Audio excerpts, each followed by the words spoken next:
മോനിങ്ങി വാ, ചേച്ചി അച്ഛനിങ്ങി വരും. ചേച്ചിക്കുട്ടി ഓച്ചിറ പോയ അച്ഛൻ അങ്ങോട്ട് ഇറങ്ങി, അതിന് നിൽക്കുക പോയി വാതക്കല്ല അവർ തിരക്കാൻ. മോനിങ്ങ ഓടിയോ ഓടിയോ ഓടിയോ, അമ്മച്ചടുത്ത് ഓടിയോ, ഓടോ വന്നിട്ട് ഇവിടെ ഇവിടെ ഇരിക്കും. അവിടെ അവിടെ ചേച്ചി മക്കളെ നമ്മുടെ കിട്ടുമൊന്നും വന്നില്ല.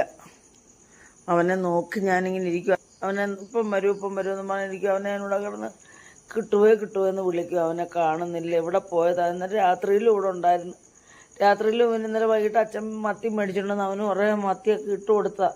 ഇന്ന് പകല മത്തി വെട്ടിയപ്പോഴൊക്കെ അതിൻ്റെ തലയെല്ലാം എടുത്ത് ഞാൻ അവന് കുറച്ച് മത്തിയായിട്ട് മാറ്റി ഇവിടെ വെച്ച്. ഇതുവരെ അവൻ വന്നില്ല മക്കളെ. എനിക്ക് ഭയങ്കര വിഷമം അവനെ കാണാൻ.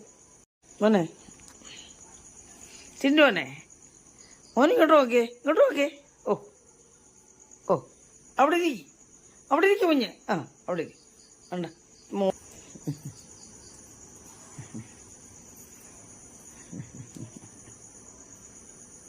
ഞാൻ എങ്ങനെ തടയിക്കൊണ്ടിരിക്കണം എപ്പോഴേ. കുഞ്ഞിരിക്കുന്നതുകൊണ്ട്, രസമോളിരിക്കുന്നതുകൊണ്ട് ഒന്നുകൂടി ഇയാൾക്കങ്ങ് അരുത്തി. കണ്ട രസമോളെ കാണിക്കുക. മോനെ അവിടെ ചേച്ചി എടുത്തിട്ട് കുഞ്ഞിനെടുത്ത് ഓ കണ്ട രസമോളെടുത്തിരിക്കുമ്പോൾ അയാളാങ്ങ് വലിയ അധികാരം. ഞാൻ എൻ്റെ അമ്മയാണ്, എൻ്റെ അമ്മയാണ്, നീ പൊടിയെന്നും പറയേണ്ട കേട്ടില്ലേ.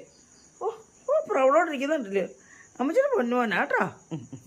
അമ്മച്ചിയുടെ പൊന്ന നമ്മുടെ രസമോളല്ലയോ കുഞ്ഞിൻ്റെ. മോൻ്റെ അനിയത്തി മോളല്ലയോ, മോൻ്റെ അനിയത്തി കുട്ടിയല്ലയോ അല്ലയോ. അവന് തിരിഞ്ഞും പിരിഞ്ഞും കൈ തരുമായിരിക്കും. എന്തി രസമോളെന്തിയേ ദാ മോളെ കോയ് ചക്കര. നോക്കുന്നു മോളെ. ചേട്ടൻ്റെ കീഴിൽ കയറിയിരിക്കുക. ഇന്ന് പുറത്തായിരുന്നു മൊത്തം. ടിൻറ്റു കിട്ടു ചേട്ടൻ വരാഞ്ഞുകൊണ്ട് ഇന്ന് കുഞ്ഞ് മൊത്തം പുറത്തായിരുന്നു. കണ്ടില്ലേ ഇരിപ്പാണ് ഇരിക്കുന്നുണ്ട് ചക്കര പൊന്നാനി. അമ്മച്ചൊരു സുന്ദരി പെണ്ണിരിക്കുന്നുണ്ടോ. ഇന്ന് കിട്ടുചേട്ടൻ ഇല്ലാത്തതുകൊണ്ട് ഇന്ന് കുഞ്ഞ് പുറത്തായിരുന്നു മൊത്തം. മറ്റേ കിട്ടുചേട്ടനെ കാണുമ്പോൾ 4 കാലിൽ ഓടി അകത്ത് കയറും. ഇവിടെ ചുറ്റിനും ഇവിടെ നടക്കുമായിരുന്നു കുഞ്ഞ്. അവിടെ പോവാ. ഓ അയാൾ ഇനിയും പോവാ. അച്ഛനെ ചേച്ചിയും തിരക്കി പോവാ. അവിടെ ഇരിക്കാൻ അവിടെ നിന്നു.